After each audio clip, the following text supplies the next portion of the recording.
Another day, another vlog na naman tayo guys. So ngayong araw, samahan nyo nga pala ako i-celebrate yung birthday ko dito sa Matabungkay. Ngayon nga pala, i-celebrate ulit namin yung birthday ko. April 13 na nga pala to. Kasi nung mismong birthday ko, sinurprise nila ako. Pasensya na nga pala guys, wala tayong vlog nun. O nga pala guys, kung mapasyal man kayo dito sa Matabungkay, meron po kami dito yung resort. Sobrang solid dito guys, meron silang public area. Meron din sila dito yung private. Meron na nga din pala sila dyang basketball court. Sobrang solid dito guys, kaya kung mapasyal man kayo dito sa Matabungkay, Batangas, try nyo na dito. Lalagay ko na lang yung link ng Facebook page na dito sa comment section. So napagdesisyonan nga namin na pumunta ngayon sa Fortune Island, which is 2 hours yung biyahe from Matabungkay Beach Resort. So sobrang layo nun no guys. Kaya kung mapapansin nyo, maaga kami umalis niyan mga alauna ng tanghali. Kahit sobrang init, tiniis na lang namin kasi mahaba talaga yung biyahe. Lakad na kami dyan papunta sa beach habang inaantay namin yung bangka namin. Sobrang dami nga pala namin guys. Mga nasa 30 kami. Kasama ko kasi dyan lahat ng tropa. Pati na rin yung buong team ng Bembem guys. Tsaka yung mga bilyarista. Nandyan sila Gino, sila Kuya Jano, sila Boss Bembem, at sobrang dami pa. So dito ay papunta na kami sa sasakyan namin na bangka at medyo malayo-layo nga yung bangka. Hindi sila makalapit sa amin kasi low tide pa nung time na yan guys. Kaya medyo malayo-layo yung nilakad namin. Medyo nahirapan kami sa paglalakad kasi medyo mabat. At kung makikita nyo sa recorder, tinutulungan niya dyan si Ice Ching. You know, mapapasana all ka na lang talaga.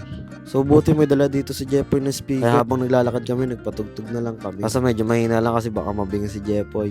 Dito nga pala ay medyo malapit na kami. Konting tiis na lang, makakasakay na. Kasi sobrang init talaga niyan guys. Nakasakay na nga pala kami dito at dito kami pumeso sa may likuran. Habang inaantay natin yung iba na makasakay. Yan nga pala si Dayday guys, yung anak ni boss. Kamukha ni Kidlat no. Bumiyahe na nga pala kami dito. Dito na nga pala kami pumeso sa taas. Kasi punong-puno talaga yung bangka guys. Sobrang dami talaga kasi namin. Mga nasa 30 mahigit. Kaya kung makikita nyo, lahat kami dyan nakatakot. Trick na trick talaga kasi yung araw niya. At sa kalagitnaan nga pala ng biyahe. Medyo nangawit ako dyan. At buti nakaiga tayo dito. Pwede rin makaunat. Medyo natatanong na nga natin dito yung Fortune Island. Pero sobrang layo pa niyan. Tamang plangketa lang muna para hindi mainip. At after ng 2 oras, nakarating na nga pala kami dito sa Fortune Island guys. Grabe, sobrang nakakapagod yung biyahe pero sobrang worth it talaga dito. Nakikita nyo naman sobrang linaw talaga ng tubig at white sand din pala dyan guys. Sama nga pala natin dyan si Boss Jeff natin. Boss Jeff ng McLaren. Kapatid nga pala yan ni Ginot guys. At dito nagpalipad na ng drone si Toby para may maganda tayong shoot mamaya. Nag-decide nga pala si Boss Bem dyan na bumalik na lang kami guys. Kasi sinisingil kami ng sobrang mahal per person tapos sobrang dami namin. Nakikita nyo naman na sobrang ganda talaga sa Fortune Island. Bumalik na nga lang pala kami sa Matabungkay guys. Sumakay kami dito ng banana boat. Di talaga ako mahilig sa mga ganito guys. Pero wala tayong magagawa, minsan lang naman to eh. Nilaglag nga pala kami dyan ni Kuya. Makikita nyo nga yung mukha ko dyan guys. Sobrang dami ko nalunok ng tubig. Bumalik na nga pala kami dito sa resort. At naglaro-laro muna kami dyan ng basketball. Nakikita talaga nila kung sino sila Melo Ball. Tignan mo naman, dumakdak yun oh.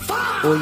So hanggang dito na nga lang pala yung video natin guys. Papahinga na tayo kasi sobrang nakakapagod din. Sobrang dami namin nagawang activities. Nag-jet ski pa kami nun kaso di ko na nakawa ng video. Yun lang guys, salamat sa panonood. Gusto nyo pa mapanood yung mga video, subscribe na lang po ng YouTube ko. Thank you guys.